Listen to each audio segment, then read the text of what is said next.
पाकिस्तान की सरहद पर कदम रखने से पहले जसकीरत एक पल ठहरता है, जेब से अपने परिवार की तस्वीर निकालता है और आखिरी बार देखता है और उस तस्वीर को आग के हवाले कर देता है। वक्त गुजरता है और जब वो पाकिस्तान से मौत के मुंह से अपने वतन भारत लौटता है, उसका दिल अपने परिवार की ओर खींचता है। जसकीरत दूर से अपने परिवार को देखता है, मुस्कुराता है, पर उनके पास नहीं जाता। बंद होता दरवाजा उसे याद दिला देता है कि अब उसकी जरूरत उसके परिवार को ही नहीं है, बल्कि पूरे देश को है। वो सोचता है कि उसका परिवार भी उसके बिना जी सकता है, लेकिन देश नहीं। और फिर एक बार वो अपने कलेजे का आखिरी टुकड़ा भी जो है वो जला देता है। अपने बच्चे और अपनी पत्नी की भी फोटो वो आग के हवाले कर देता है, क्योंकि अब उसके अंदर शायद कुछ बचा ही नहीं था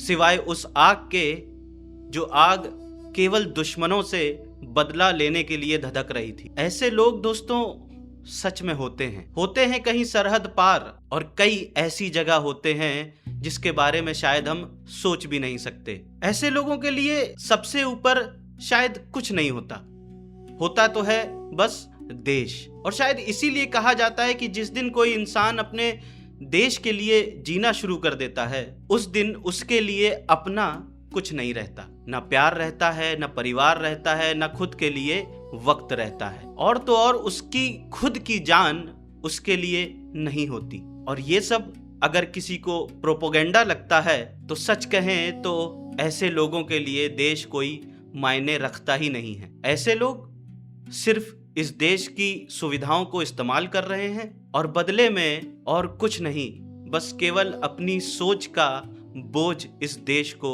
दे रहे हैं। ये जो आप फोटो देख रहे हैं, ये कुख्यात अपराधी गैंगस्टर हरविंदर सिंह संधू की है। इसको लोग रिंदा के नाम से भी जानते थे। और धुरंधर में एक कैरेक्टर आपको देखने को मिलेगा जो कि इंस्पायर्ड होगा इसी रिंदा से, और वो कैरेक्टर बहुत ही इंटेंस है। और शायद में जो पिक्चर में दिखाया है उसको दिखाना भी चाहिए, क्योंकि ये ऐसा ड्रग पेडलर था जिसकी पाकिस्तान में ड्रग ओवरडोज से मौत हुई थी। रिंदा ISI से जुड़ा था। बब्बर खालसा के साथ इसका एक बैकअप नेटवर्क था। भारत विरोधी गतिविधियों में, ड्रग तस्करी और आतंकी फंडिंग से भी ये जुड़ा हुआ था। ब्लीड इंडिया इन 1000 कट्स के एक चरण के लिए पंजाब में ISI ने नारकोटिक्स टेरर का एक खतरनाक नेटवर्क तैयार किया था, जहां ड्रग, हथियार और आतंकवाद एक दूसरे से जुड़े हुए थे। इस नेटवर्क में पाकिस्तान से ड्रग और हथियार भारत में भेजे जाते थे, खासकर पंजाब के रास्ते, जिसमें ड्रोन से लेकर अंडरग्राउंड टनल तक का इस्तेमाल होता था। और यहाँ भारत में कुछ आतंकवादी समर्थक जो गिरोह थे, वो ड्रग्स को भारत में बेचा करते थे, और इससे होने वाली कमाई को वापस ISI तक फिर से पहुंचाया जाता था, जिससे आतंकवादी गतिविधियों को फंडिंग होती थी। और इसी तरह से आतंकी इकोसिस्टम भारत के ही पैसे से लगातार खुद को मजबूत कर रहा था। यहाँ तक कि आपने देखा होगा कि धुरंधर में जो रिंदा से इंस्पायर्ड जो कैरेक्टर है, जब वो पंजाब को भारत से अलग होने का मेंशन करता है, तो ये दोस्तों जो डायलॉग बोला गया है, ये केवल एक लाइन नहीं है, बल्कि ये उस सोच को दिखाता है जिसे इस पूरे नेटवर्क के जरिए पूरे पंजाब में फैलाने की कोशिश हो रही थी। और दिलचस्प बात यह है दोस्तों, NIA के मोस्ट वांटेड आतंकियों में रिंदा भी शामिल था, और इसकी मौत पाकिस्तान में कराची में किसी ऐसे वैसे हॉस्पिटल में नहीं हुई थी, बल्कि मिलिट्री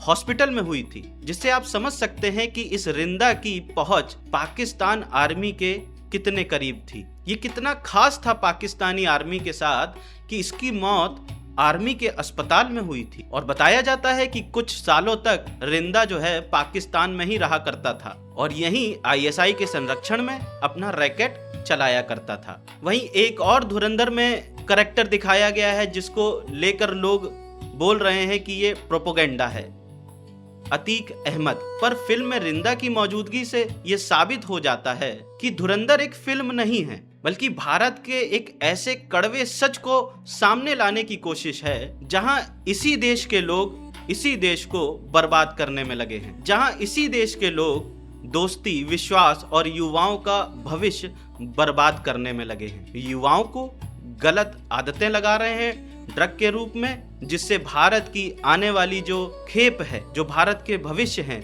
वो बर्बाद हो सके। एंटी पाकिस्तान, मोसाद जैसे जासूसी देश के लिए जान पर खेल जाने वाले स्पाइंग को धुरंधर कहा जाता है। दाऊद करीमलाला जैसे दबदबे वाले लोगों के सामने ये बॉलीवुड आज तक ऐसी हिम्मत नहीं कर पाया, लेकिन आदित्य धर ने बॉलीवुड के सभी निर्देशकों को पूरी तरह पीछे छोड़ दिया है। वहीं धुरंधर फिल्म का विरोध पाकिस्तान में तो हुआ ही हुआ, पर खाड़ी देशों में भी हुआ। चलो वहां तो समझ में आता है, लेकिन भारत में भी कुछ जो आतंकवादी समर्थन लोग हैं, उन्होंने भी इसका विरोध किया और खूब कोशिश करी कि फिल्म रुक जाए, लेकिन जब फिल्म नहीं रुकी तो इसके खिलाफ दुष्प्रचार करने लगे। दोस्तों, बात इतनी सी है कि भारत ने पाकिस्तान को उसकी औकात दिखा दी।